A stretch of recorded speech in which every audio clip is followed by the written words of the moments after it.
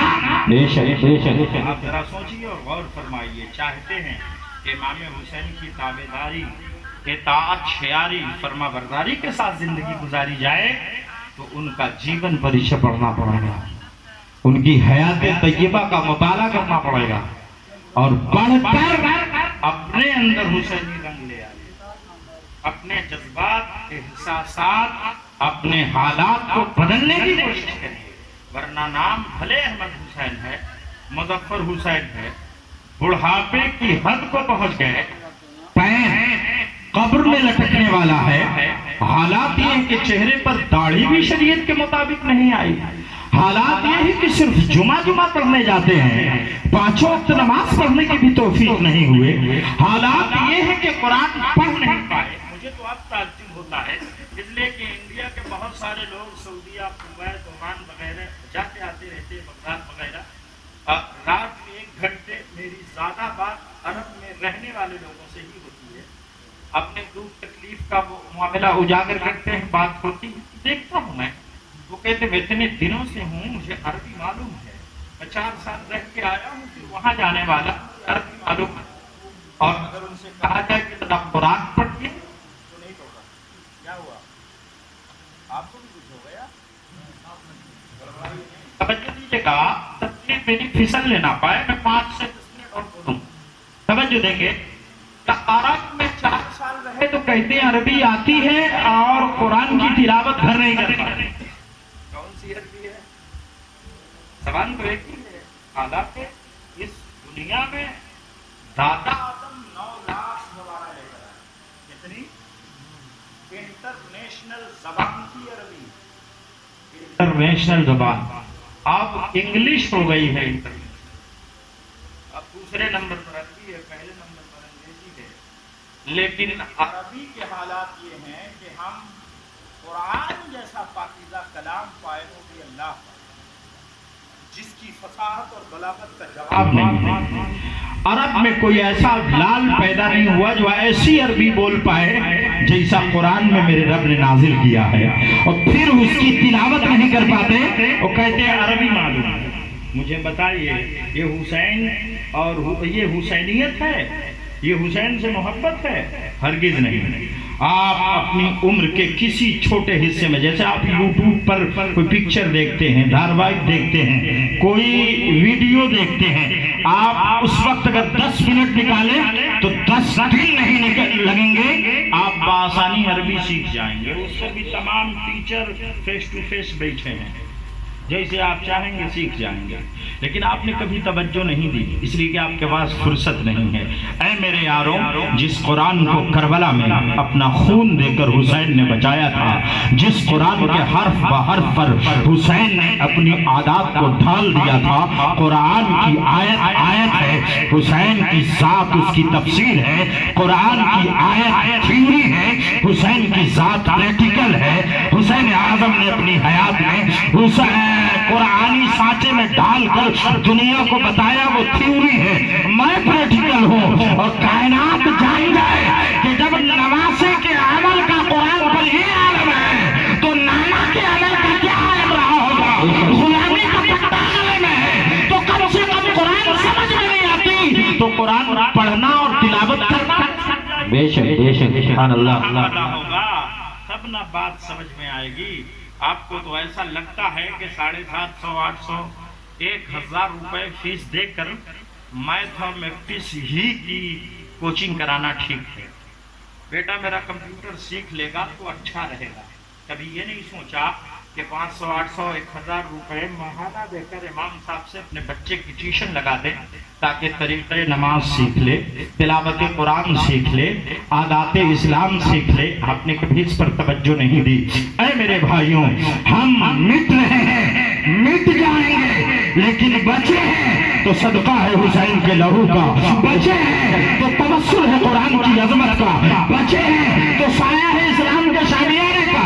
چاہتے ہیں کہ ہم باقی رہیں تو ہمیں دامن کرنے اسلام سے لگنا ہوگا، قرآن پڑھنا ہوگا، اسے سمجھنا ہوگا، حسین کی حیات کے تلے اپنی حیات گزارنا۔ اگر ایسا آپ نے سوچ رکھا ہے، دل میں لکھا رکھا ہے، اپنی عادت اس طرح بنا رکھی ہے، تب اللہ کریم کرم فرمائے گا، دل کی کھڑکیاں کھل جائیں گی، اصول اسلام آپ کے سینے میں اتر۔ بات آ گئی ہے تو عرض کر دوں، اور یہ میری آخری بات ہوگی۔ اتنا وقت نہیں ہے کہ پوری تفصیل سنائی جائے۔ مجھ جیسا آدمی اگر مہینے بھر محرم الحرام کے مواقع پر تقریر کرے تو شاید مہینہ کم ہوگا۔ اللہ کا شکر ہے مجھ سے کوئی سنے تو میں سال بھر امام حسین و اہل بیت اطہار کی عظمت